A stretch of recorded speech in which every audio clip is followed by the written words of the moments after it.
Howdy everyone, Pocho here with an Age of Magic video, and in today's video we are doing the Hero Spotlight on Morrigan, the Renegade's melee damager, the fourth Renegade introduced into the game, and let's be honest, she's given off a few vampire vibes there.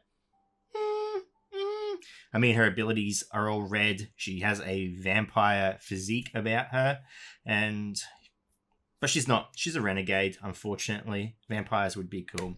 So we'll go over her stats, her abilities, the animations in the arena, and where you could possibly start using this hero.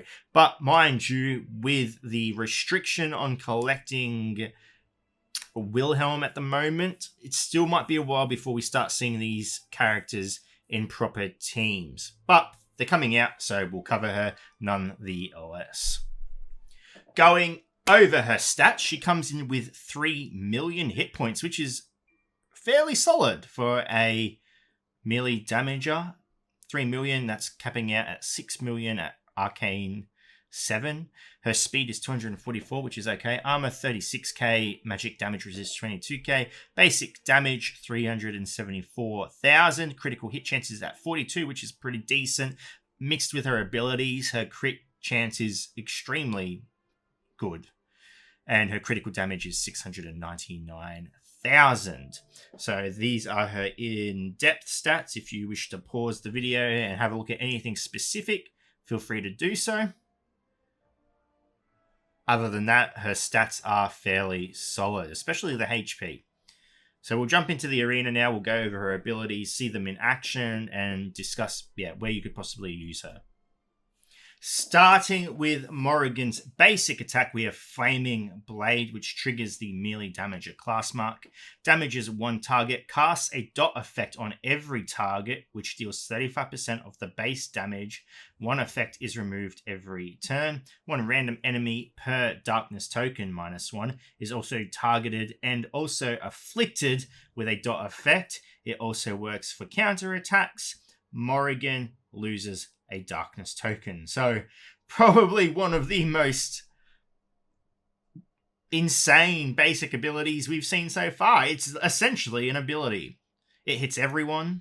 It can do dot effects. It can remove a darkness token, which is important to a kit. Removing the tokens is important. And yeah, all right, let's go ahead and have a look. So we're going to cast it against the enemy Siegfried. She dashes across and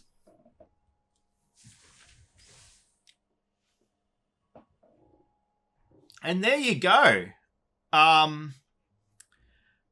That's a basic ability. As you can see, Flaming Blade. Very interesting. It did so much damage. So much damage. Damages one target. Casts a dot effect on every target, which deals 35% of the base damage. One affected. One random enemy per darkness token, -1. Is also targeted and afflicted. So it depends on her darkness tokens. Now, we used her basic ability first. In most cases, this wouldn't be what would happen, as her kit is built around using darkness tokens. And you're not going to be using her basic ability as an opening move. So by the time you get around to having your abilities on cooldown and using your basic ability, you're not going to have 5 darkness tokens ready to go. So there is that. But as a basic ability, it's fairly strong. That's probably one of the strongest basic abilities in the game. So I mean, her kit's already starting off pretty well. Moving on to her first special or second ability, we have Fencing Mistress. Applies the tank class mark and triggers the melee damager class mark. Deals 3 hits in a row to one target. The target cannot heal for 3 turns. For each critical hit, Morrigan's initiative increases by 33%. Morrigan loses 2 darkness tokens. I almost feel like there's less happening in this ability than there is in her basic ability. But there you go. The tank class mark she can apply. Cast a tank mark. Any attacking tank will become the target for attacks for 3 turns. If they are already the target of attacks, they will remain so for 2 extra turns. That's a very solid taunt support ability as well. I know there are a lot of factions at the moment that can get rid of debuffs. I don't think that's ever going to be something that is not going to be present in the game. But against your factions like Dragonkin, though Dexa can remove the debuff, sometimes you might get lucky. Your Beastmen, your Druids, even Druids. I mean, every time I mention a faction, I get Vietnam flashbacks that there is a hero that can actually remove debuffs. So it'd be interesting to see how you'd work this champion versing teams that do not have the ability to remove debuffs or bypass taunting. This is the strongest taunting ability in the game. 5 turns is an insane duration.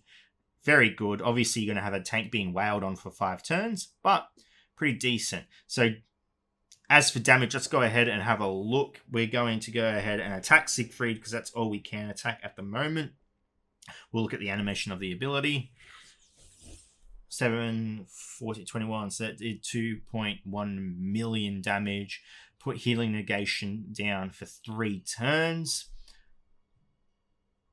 Almost gave Morrigan another turn. Actually, her initiative bar, I'm pretty sure, is full. If we cast an ability with a Lion go, we should have Morrigan go right after him. We'll get rid of Balthazar as well. And then Morrigan should go again. And then she's up again. So, yeah, I mean, with her crit chance for each critical hit, initiative, yeah. Oh, she is something, isn't she? The women of this game. This is a, pretty strong ability. And, so far, a good support aspect to it as well. Looking at Morrigan's second special or third ability, we have Agony Triggers the melee damage of class mark. Ability cannot be dodged. Deals magic damage to all enemies. Deals the effects, provocation, and target in cover are removed from all allies. If the enemy is affected by a debuff reducing magic resistance, then they will have a 100% chance to miss 2 turns. So they are stunned for 2 turns. It does not mean accuracy decrease for 2 turns. Cast a dot effect on every target. For each darkness token on Morrigan, the targets take 35% base magic damage. Morrigan loses 3 darkness tokens. So like I said in the last ability, the ability to bypass tanks is pretty big. I'm not saying tanks are useless in the game. There are some great tanks, Magnus and Dreverard, for example, but their value decreases a lot when there are just so many ways to slip straight past them. Tanks mainly are good because of their support ability, their ability to support their allies. And when you do bypass that, it does devalue them a lot because their main aspect is overridden. As for the attacking characters in hiding, not bad. There are some pretty pesky characters that can hide, so being able to go for them. Off the top of my head, I'm thinking a Children of the Forest team, Bjorn hiding the healers, Colonel hiding healers, being able to go straight past that. Though Wild Elves aren't such a prominent team, some people still would be using Bjorn for sure. This would be a way to get straight past him and attack that lucky. Not that you would, because that would trigger his rage, but it's just the only thing that comes to the top of my head, being able to bypass and go straight for the hidden characters. As you can see at the bottom again, it's part of a kit to lose darkness tokens. It's going to make sense when you go to a passive. Yep, cool. Okay, let's go ahead and look at the animation. So, big AoE, there you go. Some pretty decent damage. Like I said, I don't understand why she's not just in the vampire faction, because just blood everywhere. Just the redness sweeping across that field. Maybe she's a vampire and she's just part of the Renegade faction, but I get heavy vampire vibes from her. Overall, nice ability. Her kit so far is pretty solid. In terms of the Renegades, I think she's definitely so far one of the best. So we'll move on to her passive now and finish the character off. Moving on to Morrigan's passive, we have Infernal Possession. Morrigan starts the battle with 5 darkness tokens. So like her allies who start with 0 and work up, she starts with 5 and works down. Each darkness token adds 15% to Morrigan's chance of dealing a critical hit. So the more she's got, the more damage you're going to be doing. If Lion Go is in the party, Morrigan increases his initiative by 100%. At the start of the battle, so that's good for the tank, getting that taunt out ASAP. Wonderful. Each time Morrigan is attacked in close combat, she casts a dot on the enemy, which deals 35% damage, base magic damage. So I reached out to Playcott, was like, hey, Morrigan a vampire? Yes or no? She's not. It's actually not blood, it's crimson flame. There's a whole lore thing behind her, and the Knights of the Council, something about flame. So it's not blood, she's just, I don't know, into pyromancy. If Morrigan has 0 darkness tokens, then she damages all allies by 10% of their current HP. Afterwards, she gets darkness tokens 5. So, sounds bad, not as bad as you think, though. It's 10% of current HP and not max HP. If it was max HP, I wouldn't be a fan of it, but it is of current HP. So, there is a little bit of a downside to her. I don't think that's necessarily a bad thing. Characters can't just be awesome across the board. Though there are some, I feel like everything should have a downfall. But it is what it is. Now, let's talk about synergy with this character, because there is some.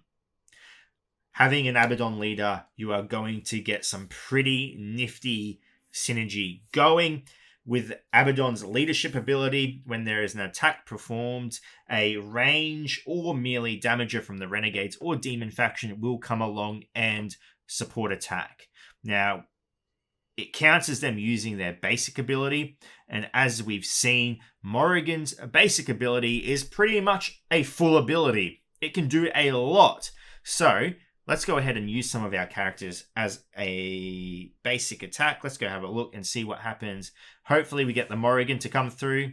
She does. Beautiful. Let's go ahead and use Balthazar.